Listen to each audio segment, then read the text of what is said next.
miembro activo desde hace años de nuestra red académica internacional Historia a Debate. Bueno, primero agradecer a la Facultad de Historia y al Colegio de Historiadores de Sinaloa, en las personas de María Ángeles Citlalit, Rafael Ayala, Mabel Valencia, la invitación para estar por segunda vez pues dando una conferencia en vuestra universidad.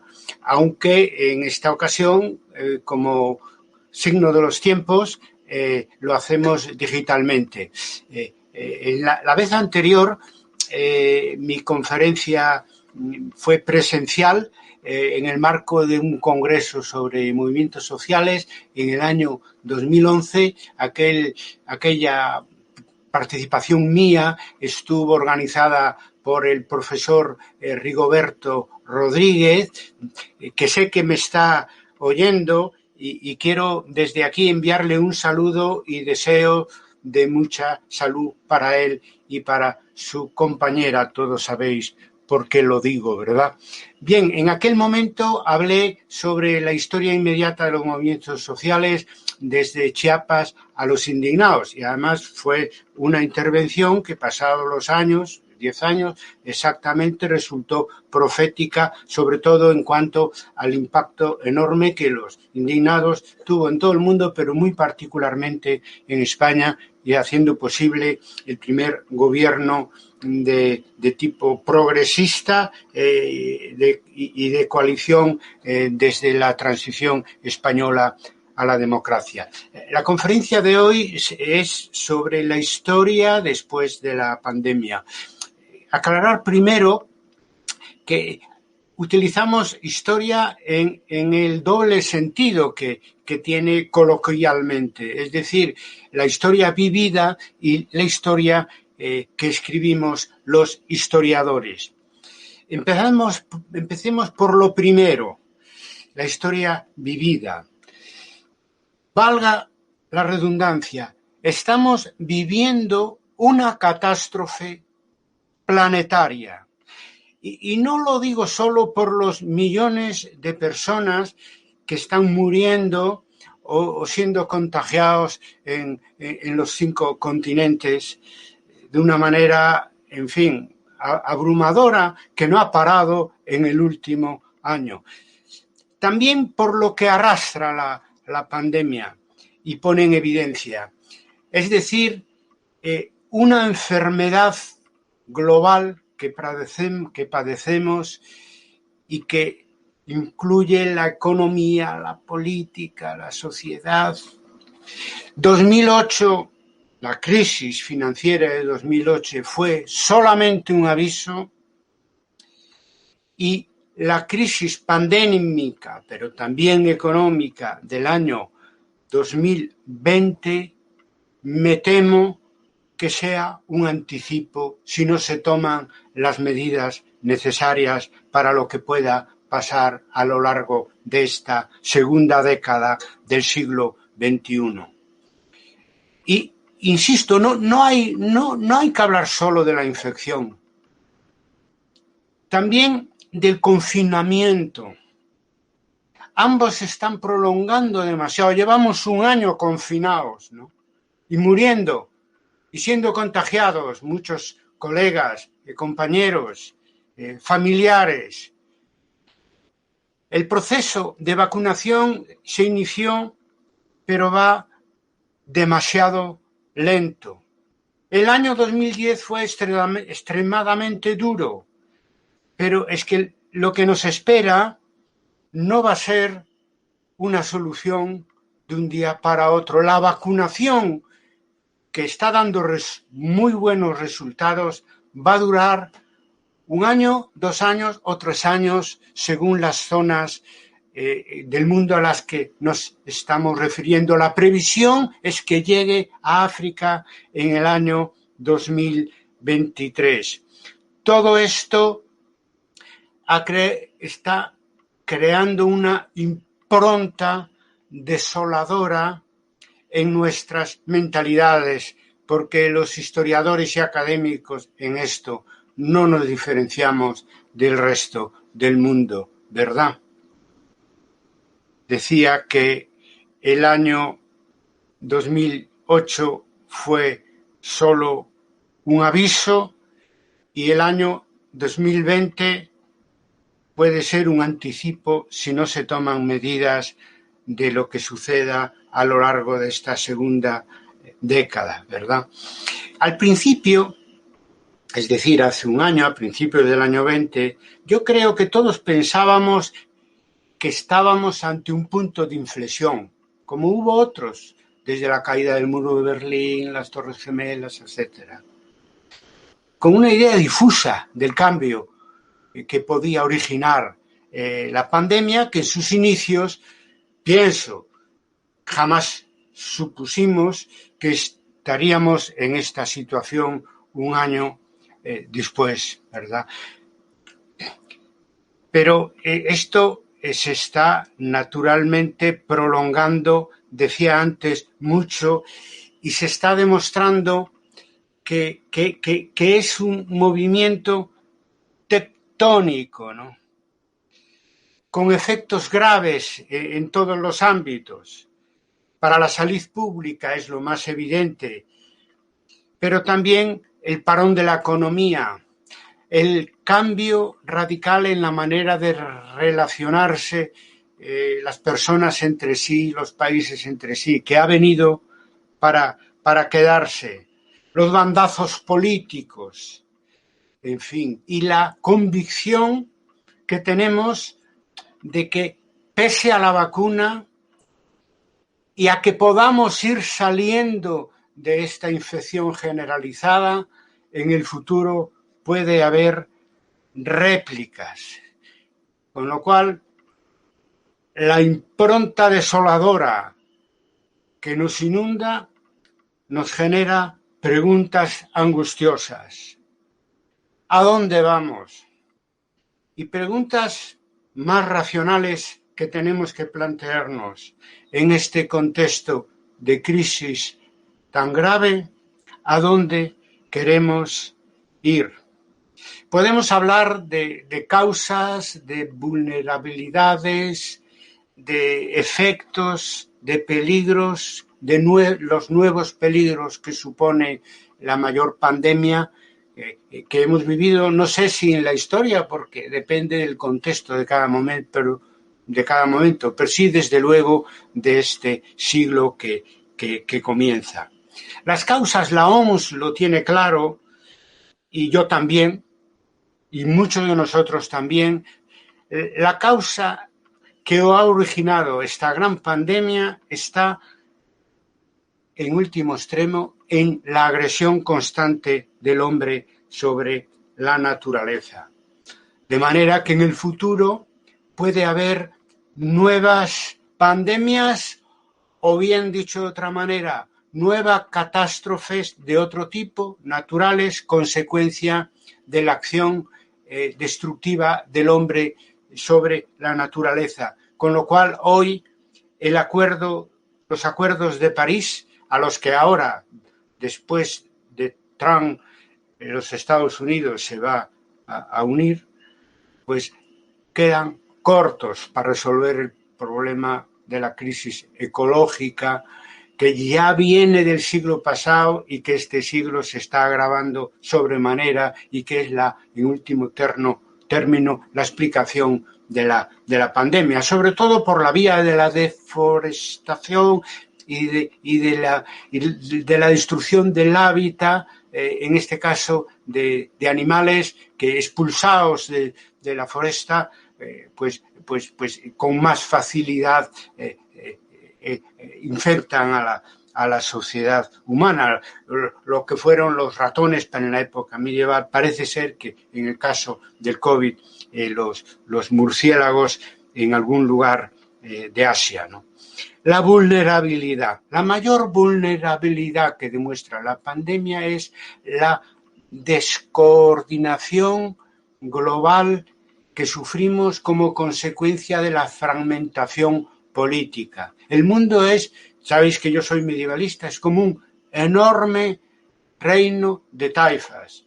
O sea, los estudiosos del feudalismo sabemos que la fragmentación política es, digamos, la característica política principal del sistema feudal. Pues bueno, eso no es nada comparado con la fragmentación política que sufre hoy el mundo y que le impide enfrentarse de una manera coordinada, digamos, a las amenazas globales como la pandemia de la que hoy estamos hablando. Por lo tanto, esa es nuestra mayor vulnerabilidad y los efectos de la pandemia. Volvemos a hablar de la gran recesión de 2008, porque cuando sucedió nos parecía que no podía pasar nada peor, ¿no? Indujo una recesión que se prolongó durante una década, ¿no? También es cierto que agravada por las políticas de austeridad impuestas que provocaron pues que tardáramos pues eso, aproximadamente 10 años en recuperarnos de la recesión generada por la crisis financiera de 2008. Pero hoy es peor. Hoy estamos ante una contracción de la economía mucho más grave. Estamos ante una gran recesión que gira alrededor del año 2020, pero que se prolonga en el año 2021 y que no sabemos cuánto durará. O sea, una contracción económica tan grande no lo soportaría el sistema mundial, porque hoy en día incluso cualquier crisis económica en un plazo, como veis, de 12 años, pues tendría consecuencias peores por la razón tan simple como que la globalización ha seguido avanzando también a la hora de globalizar una crisis. Por lo tanto, no sabemos cuándo durará. En consecuencia, ¿qué han hecho los gobiernos y algunas instituciones? Más por necesidad que por convicción. Inyectar miles de millones de euros y dólares en las economías de los países desarrollados. Claro, donde no se hizo, la situación está peor. Hoy en día, e incluso pensando en un futuro de recuperación económica y social. Entonces, ¿qué pasa? Que esta inyección de miles de millones de euros y dólares en las economías ha generado una deuda pública como nunca en la historia de la humanidad. Y ya vienen los agoreros de siempre diciendo que esa deuda pública generará en un plazo relativamente breve, depende de lo que se mantengan las ayudas económicas a la economía y a la sociedad, generarán en un tiempo relativamente breve una nueva crisis económica. La crisis de la deuda pública que ya se venía anunciando antes de la pandemia y que ahora, claro, adquiere unas dimensiones extraordinarias, simplemente porque la deuda pública se ha multiplicado ¿por cuánto? ¿Por 10? ¿Por 100? No lo sé, depende según los países. Obviamente, la única solución para evitar una nueva crisis, en este caso económica, debido a las dimensiones mastodónticas de la deuda pública, pasaría por la condonación de la deuda pública. Evidentemente, ya han levantado la voz lo que yo llamo los neoliberales emboscados que tenemos en nuestras instituciones, diciendo que eso no es legal, perdonarle a los estados las deudas públicas tan fantásticas que tenemos hoy en día y que hubo que articular, que hubo que implementar para enfrentar la pandemia y sus consecuencias económicas y sociales. Y entonces, ¿qué hacemos? Estamos ante una encrucijada muy grande, ¿no? Donde según lo que fue el paradigma económico mayoritario hasta la pandemia, pues no tenemos salidas. Por lo tanto, yo espero que se confirme naturalmente este giro keynesiano que dieron las economías en el mundo desarrollado para poder sobrevivir a la crisis y poder reconstruir a nuestras economías respectivas, pero no va a ser suficiente porque son necesarias también nuevas políticas para atajar el incremento de desigualdades sociales y territoriales que produjo la pandemia. Es decir, que hay que seguir manteniendo las ayudas económicas y las ayudas para paliar la desigualdad social, la pobreza y la miseria que estuvo a punto e incluso ha asolado a gran parte de nuestros sectores económicos por el parón de la economía durante el año 2020 y lo que va del año 2021. Pero si se le hace caso a esos cantos de sirena malvados del neoliberalismo sobreviviente que está todavía ahí, escondido en las instituciones, si se hace caso, se transforma al mundo post-pandemia en un polvorín presto a estallar. Esos son los datos de la situación que tenemos, pensando en el después de la pandemia, que no va a ser inmediato, pero para el que tenemos que prepararnos para bien y para mal, porque asoman, decía al principio, nuevos peligros. Y sin cambiar la desgobernanza global, además, tenemos el problema que si no se producen cambios, si no hay una autoridad política global que mande, los financieros y las multinacionales terminarán por hundirnos. Lo hicieron ya los primeros en 2008. Sobrevivimos sin grandes cambios, pero sobrevivimos a aquella crisis, pero no estamos en condiciones de sobrevivir a la que venga. Por eso hay que evitar que la crisis de deuda pública llegue a realizarse, ¿no?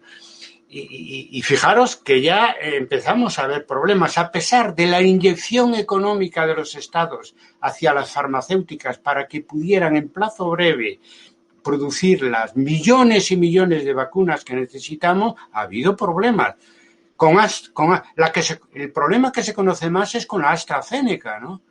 Que ha querido vender en el mercado libre a pesar de los compromisos con determinados estados que habían financiado sus investigaciones y que pensaban que podían ganar más dinero en el mercado libre. Y ese es el problema que tenemos con los financieros y las multinacionales, que ponen el beneficio por encima de la salud de la gente. Y en este momento eso causa un drama social, un drama global. Y para eso hace falta una autoridad política general para todo el mundo, igual que la autoridad política de los estados, en este caso, pues ha resultado positiva para tomar medidas extraordinarias que no siempre gustaron a las grandes empresas para hacer frente a la pandemia y sus consecuencias. En fin, la historia como ejemplo. Hubo antes de la epidemia del 2020 otras en la historia, hubo otras pandemias, también globales, no tan globales como la de hoy en día, pero sí generales, ¿no? Amplias. En aquel momento parecía, sobre todo en la época medieval, que venía el fin del mundo. La primera, la peste negra de 1348, que detonó la crisis del sistema feudal, que dio lugar al Estado moderno como solución.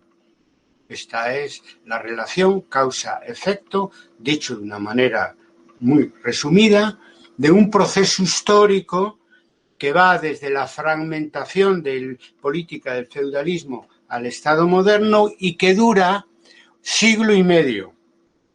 La siguiente gran pandemia, que tuvo grandes efectos históricos también, si acaso más diluido porque entraron otros factores, es la mal llamada gripe española del año 1918, que combinada con los destrozos de la Primera Guerra Mundial, pues también aceleraron una crisis del capitalismo que se manifiesta a partir de la crisis del año 1929 y genera, pues como sabemos, el fascismo, el nazismo, muchas muchas cosas. Y ahí hubo que encontrarle una solución, y una solución radical. Estoy pensando por parte del propio capitalismo empujado por los movimientos sociales. Y eso fue el estado de bienestar en el oeste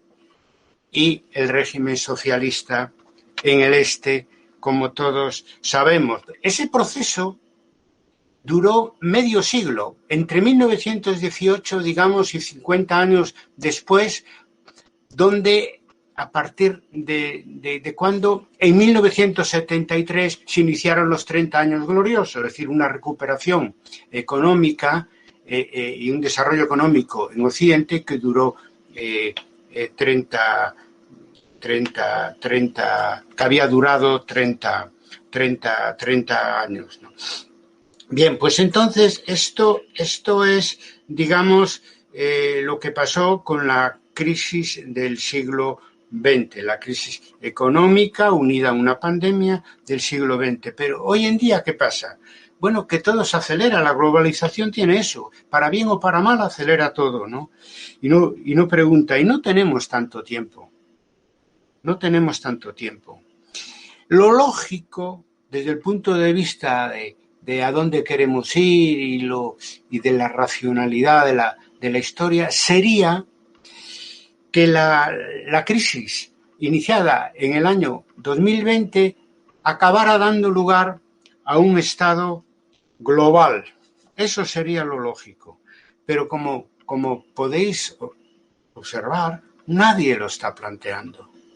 Nadie cuestiona el mal gobierno que tenemos ahora en el mundo, ni el hecho de que cada país vaya por su lado y con mucha dificultad se toman acuerdos, con mucha dificultad, porque las instituciones que podían hacerlo, empezando por la ONU, no tiene fuerza ni capacidad para nada, ¿no?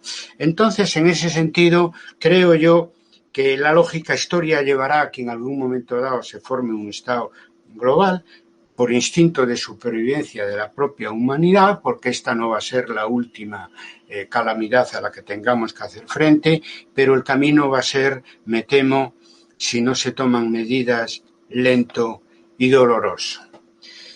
Sin embargo, dicho todo lo anterior, yo pienso que otro futuro es posible, sobre todo porque ahora es más necesario que nunca. No es solo la expresión de una voluntad de progreso, es que llega a ser, o puede llegar a ser, o está siendo ya una urgencia. Por lo tanto, evitemos todo pesimismo escatológico, apocalíptico, al que se presta esta situación. En lugar de hablar de distopía, hablemos por lo menos, de utopía, que implica la esperanza. Si hay base, yo creo que hay base, porque no olvidemos que toda crisis al mismo tiempo supone una oportunidad para hacer las cosas de diferente manera. En el año 2017, en un congreso americanista en San Petersburgo, presenté un paper sobre los fines de la historia en el siglo XXI, que está por ahí publicado. Y yo en estos 3 años encuentro variaciones importantes producidas por la pandemia y el contexto que la acompaña. Y son 3 las más importantes. Primero, la derrota, ya lo referí antes, del neoliberalismo. Hoy ha emergido el Estado como elemento central de las políticas sociales y de las políticas económicas, como no se había visto en décadas, ¿no?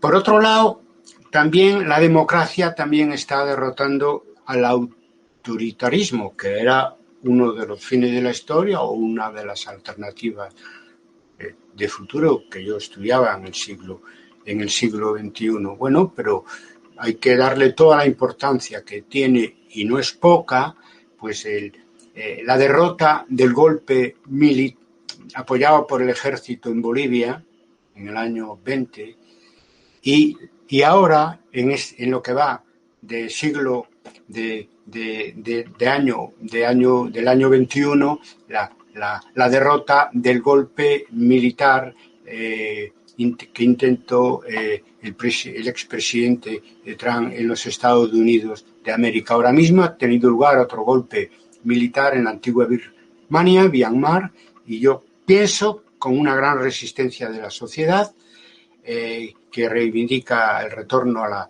democracia, y pienso que también fracasará. Es decir, se fortalece el Estado, se fortalece la democracia, y yo creo que se hace, digamos, más fuerte la propuesta que en aquel momento yo hacía de ir a un gobierno mundial democrático. Por lo menos se hace más necesario que nunca si se quiere evitar la repetición de una crisis como la que hoy estamos sufriendo.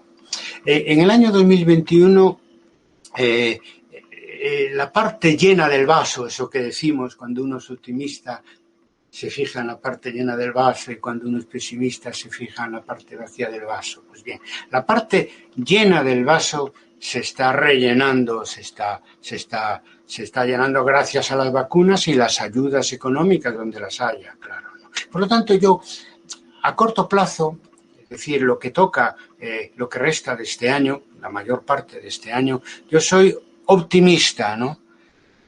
Aquí en los países del mundo desarrollado, en los que no hay estas ayudas, ni va a llegar tan pronto ni en tan gran medida las vacunas, la situación naturalmente está peor, pero también va a estar peor para los países desarrollados a medio y largo plazo si no hay un giro radical en una serie de políticas que yo no lo veo fácil, ¿no? Por eso digo que el futuro está regularmente desesperanzador. Por ejemplo, es necesario un giro radical para avanzar a lo que decía esa autoridad política global, que se imponga a los poderes económicos ocultos. No sé si os dais cuenta que se habla mucho de los poderes económicos ocultos que controlan determinadas instituciones internacionales, etcétera, pero durante todo este año último han desaparecido. ¿Qué ha dicho el FIN, el FIM? ¿Qué ha dicho la OCDE, el Banco Mundial de Comercio sobre la crisis pandémica? ¿Y qué han hecho? Nada, ¿no? Dejaron a la OMS en solitario, sin tener prácticamente atribuciones, más que actuar como referente y dar consejos y etcétera, ¿no? Entonces hay que avanzar hacia una autoridad política global de verdad, de carácter democrático, obviamente. Hay que mantener e institucionalizar las ayudas económicas a medianas y pequeñas empresas y las ayudas sociales a los trabajadores cuyas empresas han tenido que parar, y a la gente que se ha quedado sin trabajo, etcétera. Y no digamos a la gente pobre, ¿no? Entonces, todas esas ayudas hay que mantenerlas e institucionalizarlas, no como dicen los neoliberales emboscados, que eso pasado el momento de la pandemia y de la crisis volveremos al mercado libre. De eso nada. Hay que llevar a cabo políticas más radicales contra la deforestación y el cambio climático, y hay que invertir más en ciencia, que es la ciencia nos está salvando las vidas, y nos acordamos de Santa Bárbara cuando truena, pero es que hay que invertir más. Por un lado, en las ciencias naturales, que tienen que ver con la salud pública, pero en general hay que invertir más en I+D y en la educación, que serán esenciales para salir en lo económico y lo social de la crisis, para la reconstrucción económica post-crisis. Es cuestión de vida o muerte. Los ricos también mueren por el COVID. O arreglamos el mundo o todos lo vamos a pasar muy mal. Bien, y termino. ¿Cuál es el lugar de la historia que escribimos, de la historia que hacemos los historiadores en esta encrucijada histórica? Un colega de la Universidad de Guanajuato, José Luis Lara, participó en un debate que hemos abierto en mi cuenta de la Academia Edu, justamente sobre esta conferencia, ¿no? Y el tema de esta conferencia. Y creo que tuvo, en fin, una intervención muy destacada y muy lúcida, ¿no? Y dice en esa intervención tres cosas. Primero, que la pandemia literalmente nos hizo trizas el paradigma. Entiendo que el viejo paradigma. Después, segundo, no previmos el nuevo paradigma. Tercero, como advertía Kuhn, en fin, supongo también que nos ha leído a nosotros, ¿no? Los inconformes, antes de esta situación crítica de la humanidad, ya hablábamos de digitalización y de otras cosas que hoy están generalizadas.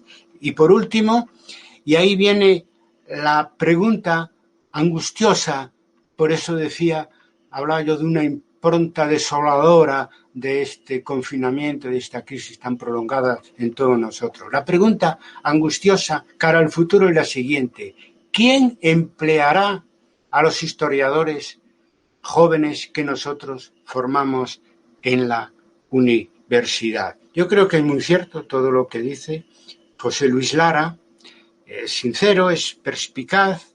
Efectivamente, la pandemia y sus consecuencias invalidan la historia contemplativa que tanto amamos de los datos y los archivos, que siguen siendo necesarias y no vamos a prescindir del uso de los datos para hacer historia, pero que es, si antes era insuficiente, hoy es alarmantemente insuficientes. Porque la pandemia y sus efectos dan la razón, lo decía José Luis, pero yo creo que cualquiera lo ve, a los que desde los años 90 estamos planteando un nuevo paradigma historiográfico por una historia más global, una historia más digital, una historia donde los valores cuenten a la hora de escribirla y de investigarla, una historia que se preocupe también por el presente, lo que llamamos historia inmediata. Yo estoy entrando en detalle de este nuevo paradigma que hemos ido construyendo en Historia de Debate en los últimos 20 años, en una serie de vídeos en YouTube, pero se difunden también por otras redes, que se llama ¿Qué es la historia? Justamente acabo de hablar de la historia digital en más detalle de lo que puedo hacerlo aquí, y donde se ve que llevamos mucho tiempo trabajando en este tema y además practicándolo, ¿no? En fin, que yo creo con toda sinceridad que el nuevo paradigma que nosotros, pero no solo nosotros, nosotros sobre todo en el ámbito académico latino, pero otros en otros ámbitos también, de otra manera, están planteando los nuevos paradigmas para adaptarnos al siglo XXI. Eso que era voluntarioso, hoy es una urgencia, una necesidad, y que este nuevo paradigma en construcción va a ser o debe ser la tabla de salvación para nuestra disciplina, porque necesitamos por esa vía renovar ante las otras disciplinas y sobre todo ante la sociedad la urgencia o la necesidad de demostrar, decía, la utilidad social y científica de la historia que se cultiva en las universidades y los centros de investigación.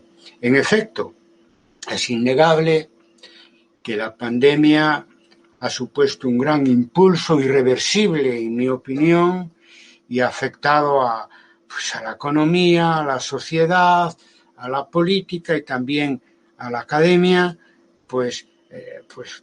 en varios aspectos a los que nos referíamos nosotros cuando en las dos últimas décadas hablábamos de un nuevo paradigma. Primero, la globalización y la digitalización de la sociedad, la ciencia, la academia, la historiografía, como nosotros hemos hecho, etc. También la necesidad de educar en valores y de hacer una historia desde los valores, empezando por por la credibilidad de las fuentes, ¿no? Pero también valores de tipo ético y de tipo social, ¿no? Es decir, que hoy es necesario este compromiso, o por lo menos hasta ahora era necesario, y hoy es urgente, porque si la humanidad está en peligro, nosotros que somos una parte de las humanidades y una ciencia humana, tenemos que contribuir con sensibilidad social y ética, con nuestro trabajo como educadores, con nuestro trabajo como investigadores, a sacar a la humanidad de ese peligro. Si no tuviéramos ese grado de sensibilidad, no mereceríamos el apoyo público que estamos recibiendo con el impuesto de todo para investigar y para enseñar. En fin, ¿quién puede negar ahora algo que estuvimos defendiendo todos estos años hasta el día de hoy? ¿Quién puede negar ahora la necesidad de incluir el paradigma ecologista y el paradigma globalista en el nuevo concepto de la historia como ciencia que yo planteaba? Me refiero al paradigma ecologista, también el paradigma feminista, como novedad para introducir en el concepto de historia. Pero bueno, ahora estamos hablando de la pandemia.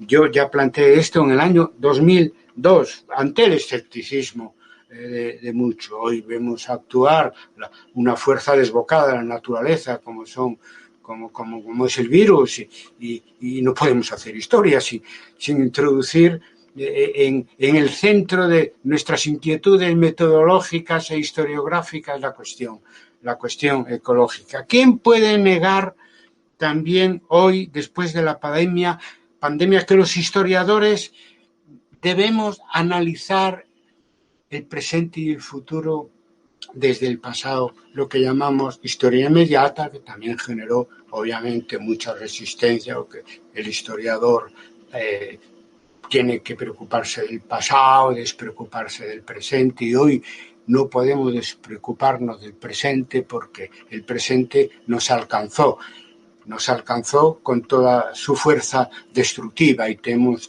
que todos contribuir a superar este presente destructivo para tener un futuro mejor, y los historiadores podemos aportar mucho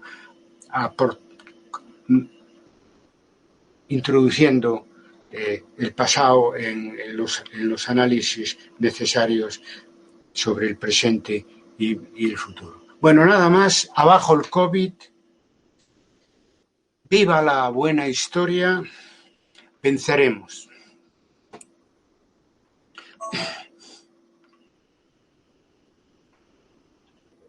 Muchas gracias, doctor.